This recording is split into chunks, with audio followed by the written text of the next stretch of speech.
Hello students, YouTube channel में आपका स्वागत है। हम स्टार्ट कर रखे थे, देखो, आवर्त बीजी पादपों में लैंगिक जनन हमने स्टार्ट किया था। उसमें भी हमने हम पहुंच गए थे लघु बीजाणु जनन। देखिए स्टूडेंट्स, हम यहाँ पर लैंगिक जनन के बारे में पढ़ रहे हैं। तो लैंगिक जनन क्या होता है उसके बारे में हम सीख रहे थे। तो लैंगिक जनन में दो प्रोसेस होती है, दो प्रक्रिया इंपॉर्टेंट होती है। एक तो अर्धसूत्री विभाजन और एक है युग्मक संलयन। अब देखिए स्टूडेंट्स, अर्धसूत्री विभाजन और युग्मक संलयन की प्रक्रिया लैंगिक जनन में होती है। अब बात करते हैं हम यहाँ पे कि युग्मक संलयन के लिए युग्मक का निर्माण होना आवश्यक है। तो युग्मक का निर्माण होना आवश्यक है, तो युग्मक का निर्माण कहाँ पे होता है? नरजनन भाग में। तो हमने देखो नरजनन भाग है, नरजनन भाग के बारे में स्टार्ट किया था। नरजनन भाग मतलब पुंकेसर, पुंकेसर से परागकोश, परागकोश से लघु बीजाणुधनी, लघु बीजाणु से हम लघु बीजाणु के निर्माण तक पहुंच गए। तो हम वहीं से वापस से स्टार्ट कर रहा हूं। मैंने आपको बताया था लघु बीजाणु जनन, लघु बीजाणु जनन क्या होता है उसके बारे में। तो मैं एक बार वापस से स्टार्ट करेंगे उसी पॉइंट से। लघु बीजाणु जनन, लघु बीजाणु जनन। देखिए स्टूडेंट्स, लघु बीजाणु जनन क्या होता है उसके बारे में हम सीखेंगे। डेफिनेशन मैंने बता दी, एक बार मैं वापस बताता हूं। लघु बीजाणु मात्र कोशिका के अर्धसूत्री विभाजन के द्वारा लघु बीजाणु के निर्माण की प्रक्रिया लघु बीजाणु जनन कहलाती है। देखिए स्टूडेंट्स, डेफिनेशन, लघु बीजाणु मात्र कोशिका के, लघु बीजाणु मात्र कोशिका के अर्धसूत्री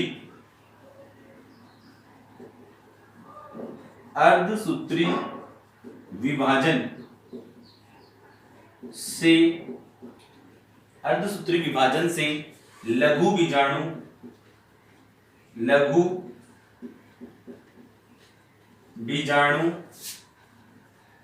के निर्माण की प्रक्रिया को,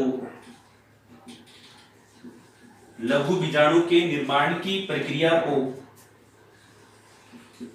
लघु बीजाणु जनन कहते हैं। लघु बीजाणु जनन कहते हैं। देखिए स्टूडेंट्स, लघु बीजाणु का जो निर्माण होगा वो कहां पे होगा? लघु बीजाणुधानी में। लघु बीजाणुधानी क्या है? परागकोश को रिप्रेजेंट कर रही है। परागकोश किसके अंदर स्थित है? पुंकेसर में। अब अपन बात करते हैं यहाँ पे कि देखिए लघु बीजाणु का जो निर्माण है वो किससे हुआ है? लघु बीजाणु मात्र कोशिका। और लघु बीजाणु मात्र कोशिका क्या है? द्विगुणित। लघु बीजाणु जो बनेगा अर्धसूत्री विभाजन से बन रहा है, इसलिए वो क्या होगा? अगुणित। तो देखिए स्टूडेंट्स, इस प्रक्रिया में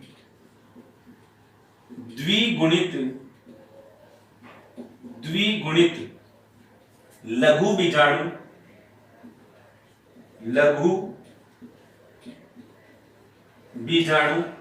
मात्र कोशिका से, द्विगुणित लघु बीजाणु मात्र कोशिका से अगुणित चार अगुणित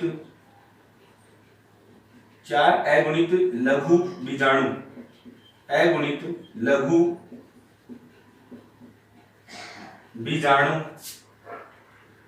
का निर्माण होता है। ठीक है स्टूडेंट्स, मैंने डेफिनेशन बताई है, ये आपको मैंने सिखा दी कि लघु बीजाणु मात्र कोशिका के अर्धसूत्री विभाजन के द्वारा लघु बीजाणु के निर्माण की प्रक्रिया लघु बीजाणु जनन कहलाती है। इस प्रक्रिया में क्या होगा कि द्विगुणित लघु बीजाणु मात्र कोशिका से चार अगुणित लघु बीजाणु का निर्माण होगा। अब इंपॉर्टेंट बात यह है कि जो लघु बीजाणुधनी होती है उसमें लघु बीजाणु जो होते हैं वो चार चार के समूह में पाए जाते हैं। लघु बीजाणु, देखिए मैंने बताया आपको कि जो लघु बीजाणु धानी होती है, लघु बीजाणु धानी में लघु बीजाणु 4-4 के समूहों में पाए जाते हैं, जिसे लघु बीजाणु चतुष्क कहते हैं। देखिए स्टूडेंट्स, लघु बीजाणु धानी में लघु बीजाणु धानी में लघु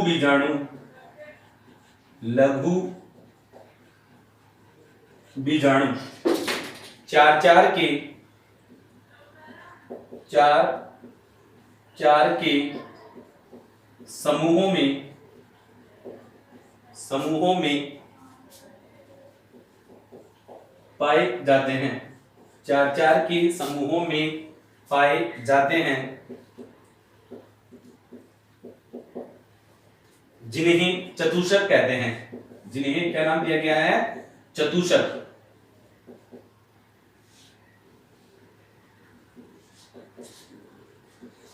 जिन्हें चतुष्क कहते हैं।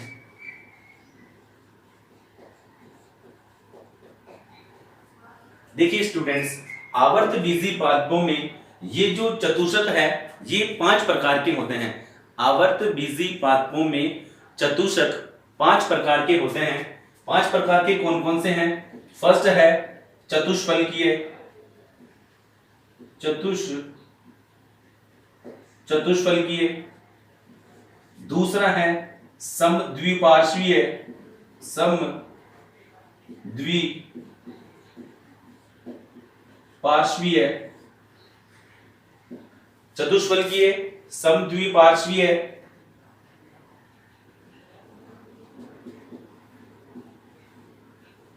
क्रॉसित, टी आकार। और फिफ्थ जो है वो है रेखिक। देखिए स्टूडेंट्स,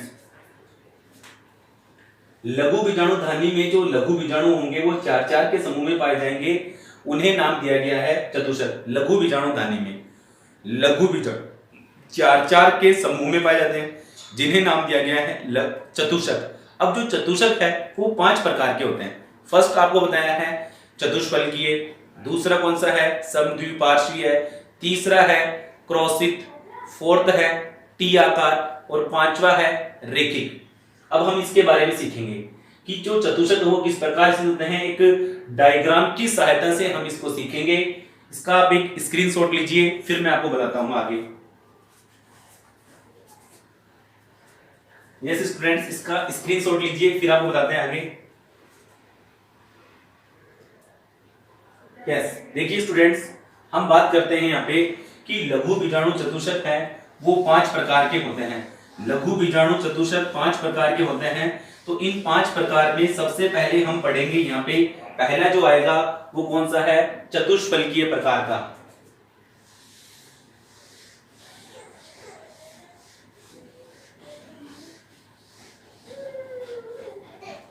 देखिए स्टूडेंट्स, जो फर्स्ट हमारे पास है वो है, पहला जो है वो है चतुष्फलकीय।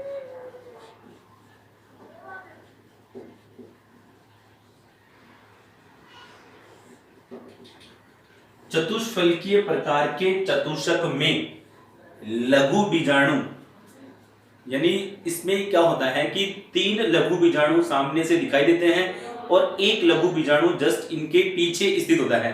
देखिए डायग्राम से देखिए आप, मैं आपको बताता हूं।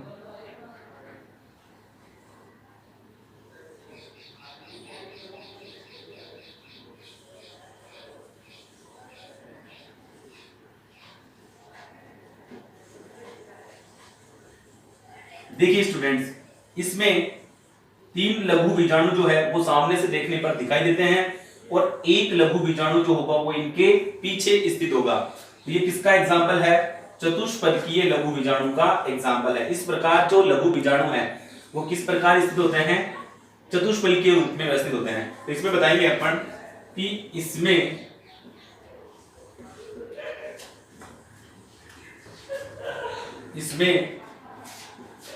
4 लघु बीजाणु में से 4 लघु बीजाणु में से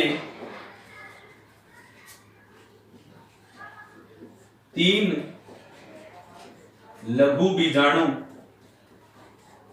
दिखाई देते हैं।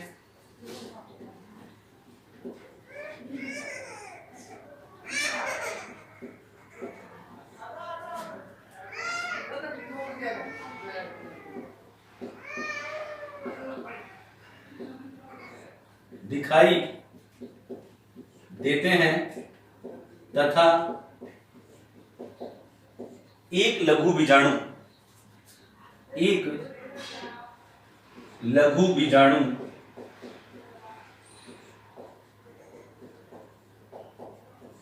पीछे स्थित होता है।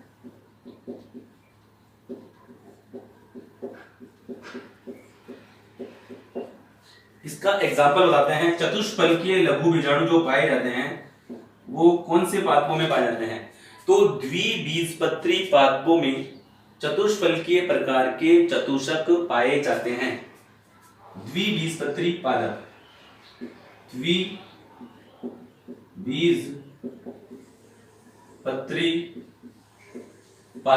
द्विबीजपत्री पादपों में चतुष्फलकीय प्रकार के चतुष्क यानी लघु बीजाणु जो है वो इस प्रकार व्यवस्थित होंगे, द्विबीजपत्री पादप।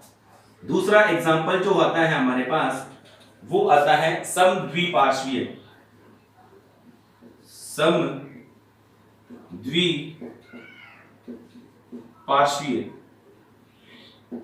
डायग्राम से समझना स्टूडेंट्स।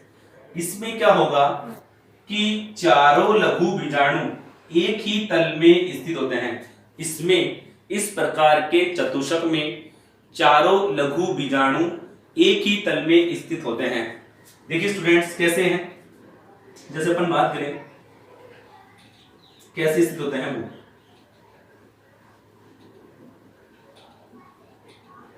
देखिए ये चारों लघु बीजाणु जो हैं वो एक ही तल में स्थित होंगे।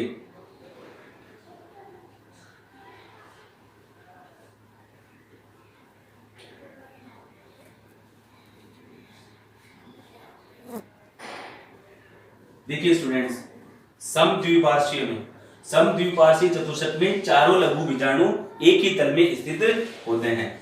यानी इसमें याद रखना चारों लघु बीजाणु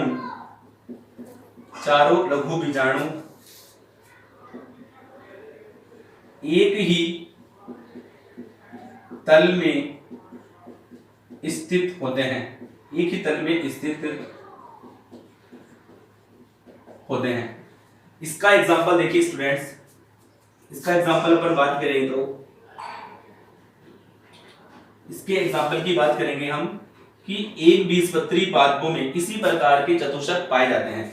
एग्जांपल है एक बीजपत्री पादप में इसी प्रकार के चतुष्क पाए जाते हैं। थर्ड हमारे पास आता है यहाँ पे क्रॉसित में देखिए स्टूडेंट्स,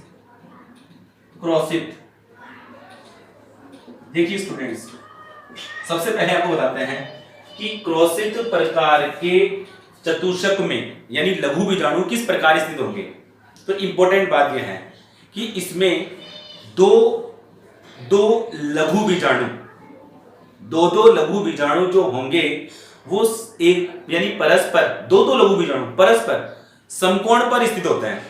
देखिए स्टूडेंट, जो मैं आपको बताता हूं उसको समझने की कोशिश करना कि जैसे समझो कि ये एक लघु बीजाणु और एक ये है, तो दो लघु बीजाणु तो इस प्रकार स्थित होंगे और दो जस्ट इनके नीचे स्थित होंगे। तो इनके ऊपर जो दो हैं और एक ये है, इसके पीछे यहाँ पर है, तो दिखाई कितने देंगे? 3। स्टूडेंट्स वापस देखना, जैसे समझो कि ये दो लघु बीजाणु हैं, एक ये और एक ये, तो दो तो ऐसे हैं और दो जस्ट ऐसे हैं, तो दिखाई हमें कितने देंगे? 3 दिखाई देंगे। देखिए स्टूडेंट्स, मैं इसका डायग्राम बनाता हूं फिर आपको समझ में आएगा। देखिए स्टूडेंट्स, इसमें ये डायग्राम देखना आप कि जैसे समझिए आप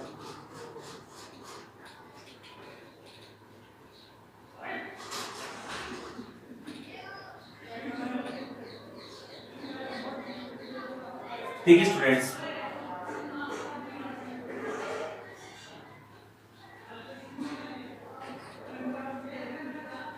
एक जो लघु बीजाणु 1 2 3 और एक जो लघु बीजाणु होगा वो जस्ट इसके पीछे स्थित होगा। इसका एग्जाम्पल है मैग्लोनिया। एग्जाम्पल है, मैं बता देता हूं इसके अंदर कि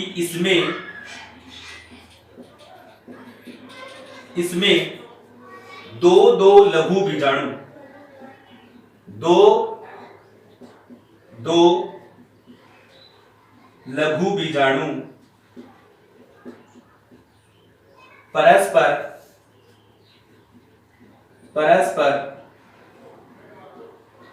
समकोण पर स्थित होते हैं। परस्पर समकोण पर स्थित होते हैं। परस्पर समकोण पर स्थित होते हैं। परस्पर समकोण पर स्थित होते हैं। एग्जाम्पल मैंने बताया इसका मैग्लोनिया। एग्जाम्पल याद रखना स्टूडेंट्स, इसका एग्जाम्पल है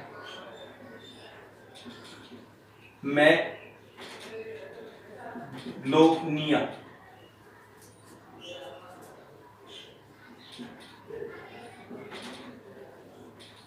मैग्नोलिया ये एग्जाम्पल है इसका। देखिए स्टूडेंट्स, आपको बताया है मैंने कि टोटल जो आवर्तबीजी पादप जो है उनमें लघु बीजाणु चतुष्क है 5 प्रकार के हैं। इसमें हमने 3 पढ़ लिए। एक तो है चतुष्फलकीय, दूसरा है समद्विपार्श्वीय और थर्ड हमारे पास है क्रोसित। 2 और रह गए, टी आकार और फिफ्थ हमारे पास है रेटिक। एक बार इसका स्क्रीनशॉट लीजिए, फिर मैं आपको आगे बताता हूं।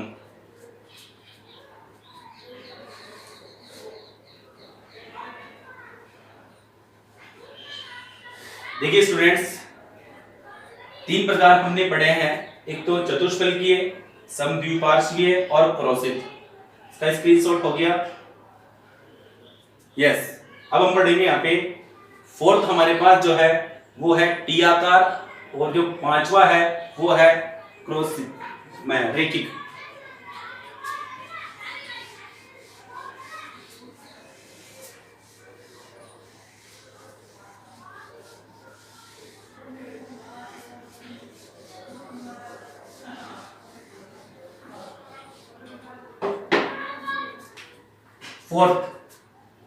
फोर्थ हमारे पास आएगा यहाँ पे टी आकार।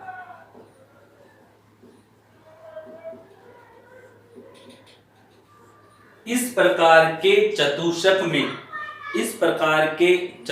में चारों लघु बीजाणु जो होते हैं इसमें से 2 तो क्या होते हैं अनुप्रस्थ और 2 होते हैं इनके लंबवत स्थित होते हैं।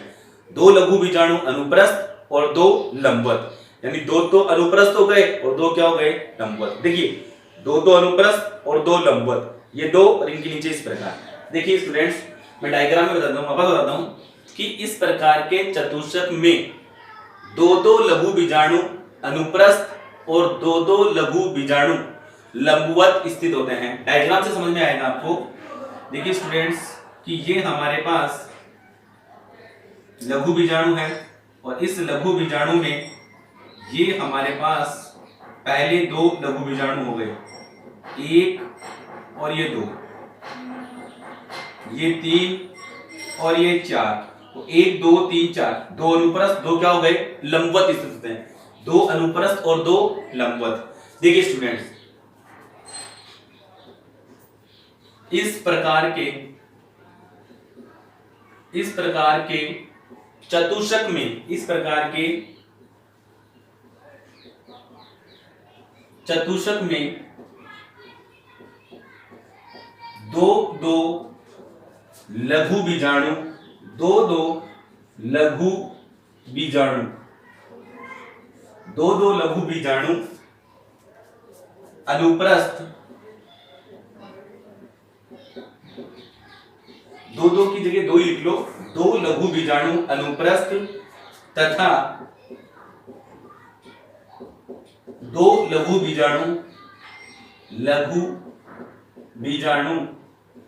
लंबवत स्थित होते हैं। लंबवत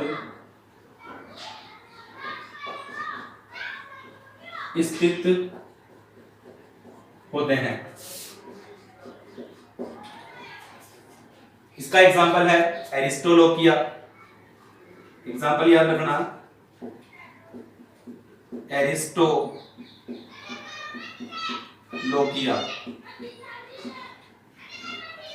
नेक्स्ट अपन बात करते हैं फिफ्थ।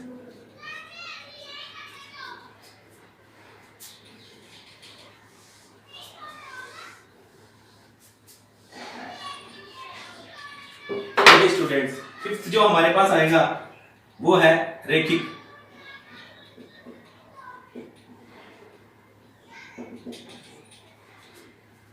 देखिए स्टूडेंट्स, इसमें रेखिक प्रकार के लघु बीजाणु चतुष्क में चारों लघु बीजाणु एक के ऊपर एक रेखिक क्रम में स्थित होते हैं, इसलिए इसको नाम दिया गया है रेखिक। डायग्राम से समझिए।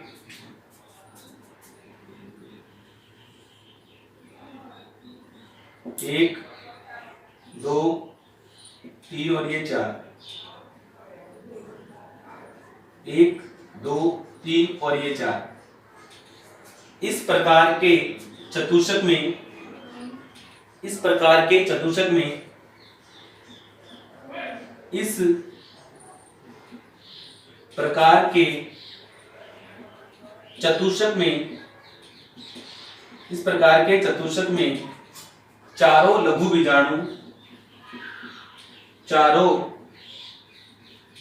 बीजाणु रेखिक क्रम में स्थित होते हैं।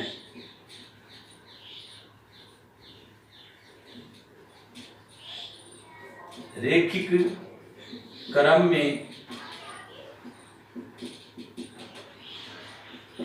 व्यवस्थित होते हैं।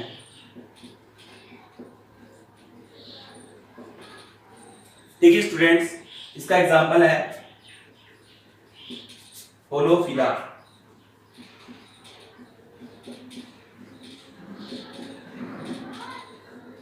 होलोफिला ये हमारे पास लघु बीजाणु चतुष्क कितने प्रकार के हो गए? 5 प्रकार के। अब हम थोड़ा सा आगे सीखेंगे।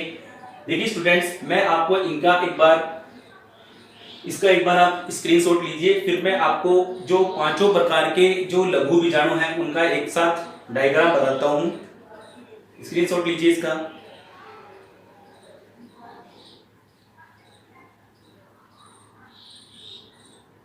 यस स्टूडेंट्स, देखिए आगे।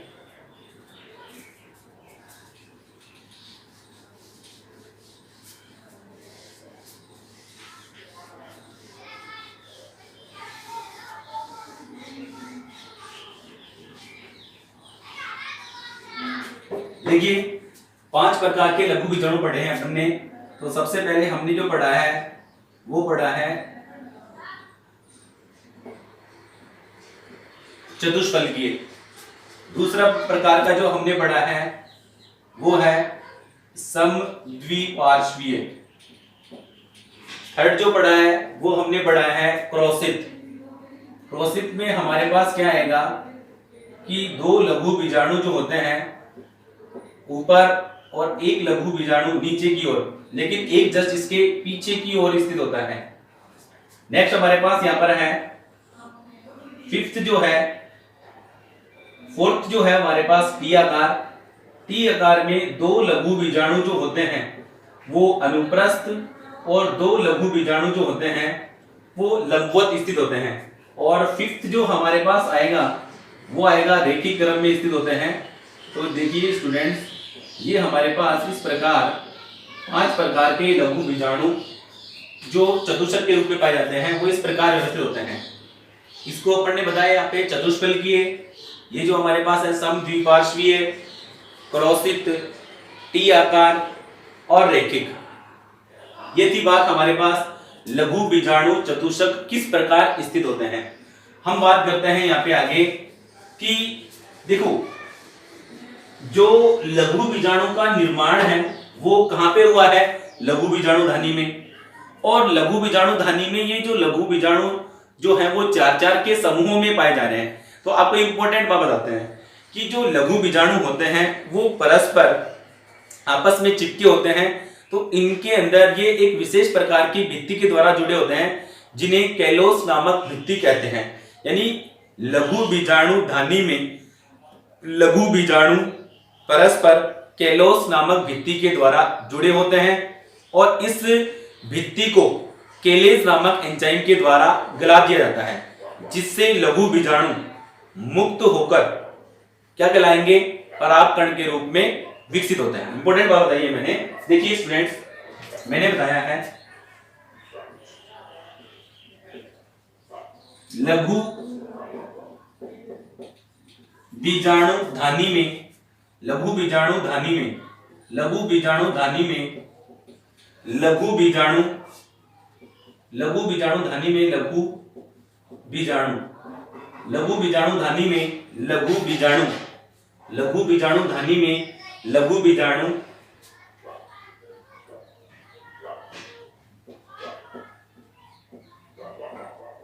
केलोस नामक भित्ति के द्वारा, भित्ति के द्वारा जुड़े होते हैं, केलोस नामक भित्ति के द्वारा जुड़े होते हैं। अब ये जो केलोस नामक भित्ति है, वो ये भित्ति, ये भित्ति केलेस नामक एंजाइम से, केलेस नामक एंजाइम, केलेस नामक एंजाइम के द्वारा गला दी जाती है, जिससे जिससे लघु बीजाणु, जिससे लघु बीजाणु मुक्त हो जाते हैं, मुक्त हो जाते हैं, लघु बीजाणु मुक्त हो जाते हैं, जिन्हें परागकण कहा जाता है, जिन्हें परागकण कहा जाता है। देखिए स्टूडेंट्स, मैंने क्या कहा कि लघु बीजाणु धानी में लघु बीजाणु जो होते हैं समूह के रूप में पाए जा रहे हैं, वो किसके द्वारा जुड़े हैं, केलोस नामक भित्ति के द्वारा जुड़े होते हैं। केलेस नामक एंजाइम के द्वारा इस भित्ति को गला दिया जाता है और लघु बीजाणु मुक्त हो जाते हैं। लघु बीजाणु को उस समय फिर क्या नाम दिया जाएगा, परागकण। अब देखिए स्टूडेंट्स, परागकण जो है, अब देखिए कि परागकण मुक्त होंगे तो फिर वो क्या है, एक तरीके से परागकण के अंदर क्या है, नरिग्मक है। तो अब एक और बात बताते हैं आपको थोड़ा सा, कि कुछ पादप ऐसे होते हैं जिनमें, देखिए कुछ पादप जैसे, देखिए मैं आपको एक डेफिनेशन बताऊंगा उससे पहले, जैसे यहाँ पर एक डेफिनेशन दे रखी है, दो डेफिनेशन है उसमें, एक पहली डेफिनेशन यहाँ पे है पोलोनियम या परागपिंड। पोलोनियम या परागपिंड किसे कहते हैं? तो आप ये बताओगे कि जो परागकण होते हैं, कुछ पादपों में परागकण परस्पर, कुछ पादपों में कुछ पादपों में परागकण परस्पर जुड़कर एक पिंड नुमा संरचना का निर्माण करते हैं, जिसे परागपिंड या पोलोनियम कहते हैं। आक, आर्किड, टाइफा है, ड्रोसेरा है, ये इसके एग्जाम्पल हैं। ठीक है, तो एग्जाम्पल समझ में आया आपको, डेफिनेशन समझ में आई। देखिए मैंने क्या बताया है आपको, इंपॉर्टेंट बात बताई है कि डेफिनेशन हमारे पास यहाँ पर क्या है, पोलोनियम या परागपिंड की, पोलोनियम, पोलोनियम या परागपिंड, पोलोनियम या परागपिंड। पोलोनियम या परागपिंड क्या होता है उसके बारे में आपको बताया जाएगा। तो देखो, पोलोनियम या परागपिंड की डेफिनेशन एक बार वापस बताता हूं। देखिए क्या बताया है कि कुछ पादप के परागकण परस्पर जुड़कर एक पिंड नुमा संरचना का निर्माण करते हैं, जिससे पोलोनियम या परागपिंड कहते हैं। कुछ पादपों के परागकण, कुछ पादपों के परागकण परस्पर,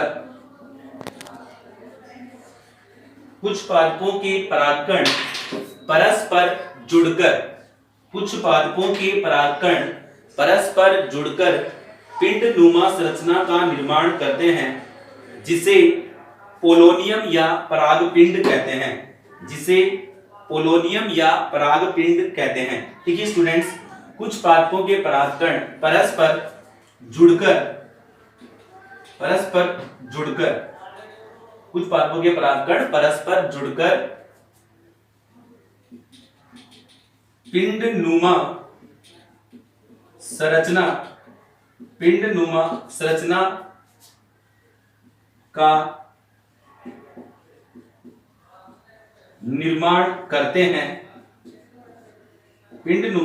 निर्माण करते हैं, जिसे पोलोनियम या परागपिंड कहते हैं, जिसे पोलोनियम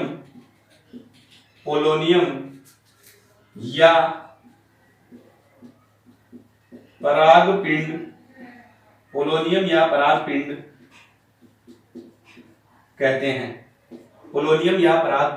कहते हैं। इसका एग्जाम्पल बताया मैंने आपको, आक है, आक में है आक, आर्किड, ड्रोसेरा, टाइफा, ये इसके एग्जाम्पल हैं। आक, आर्किड, ड्रोसेरा और टाइफा जो है वो पोलोनियम या परागपिंड के उदाहरण हैं। अब देखो इसमें लास्ट एक डेफिनेशन और रह गई है, वो है बहुबीजाणुता। देखिए बहुबीजाणुता क्या होती है कि जब एक चतुष्क में 4 से अधिक लघु बीजाणु उपस्थित हो तो उसे बहुबीजाणुता कहते हैं। देखिए स्टूडेंट्स, जब एक चतुष्क में 4 से अधिक लघु बीजाणु उपस्थित हो तो इसे बहुबीजाणुता कहते हैं। ये समझ में आया आपको? इसका एक स्क्रीनशॉट लीजिए, फिर मैं आपको एक डेफिनेशन और बताऊंगा और फिर हम अपनी क्लास को विराम देंगे। इसका स्क्रीनशॉट लीजिए।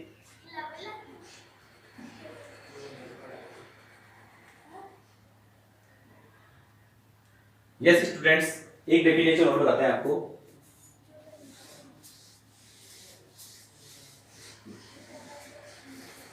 देखिए स्टूडेंट्स, एक डेफिनेशन हमारे पास और है, वो है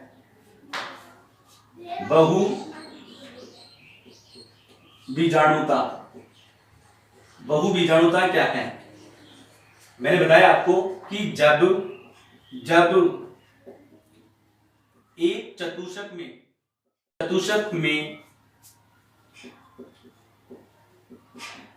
4 से अधिक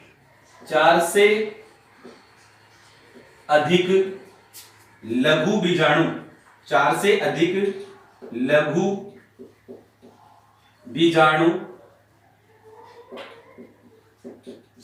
अधिक लघु बीजाणु उपस्थित हो तो इसे, जब एक चतुष्क में 4 से अधिक लघु बीजाणु उपस्थित हो तो इसे बहुबीजाणुता कहते हैं। बहुबीजाणुता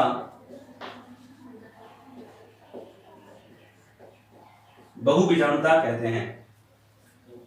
यस स्टूडेंट्स, बहुबीजाणुता क्या है कि जब एक चतुष्क में 4 से अधिक लघु बीजाणु उपस्थित हो तो इसे ही बहुबीजाणुता कहते हैं। तो ये थी हमारे पास आज की क्लास। आपको वीडियो पसंद आया है तो लाइक, शेयर और सब्सक्राइब जरूर करें। Thank you.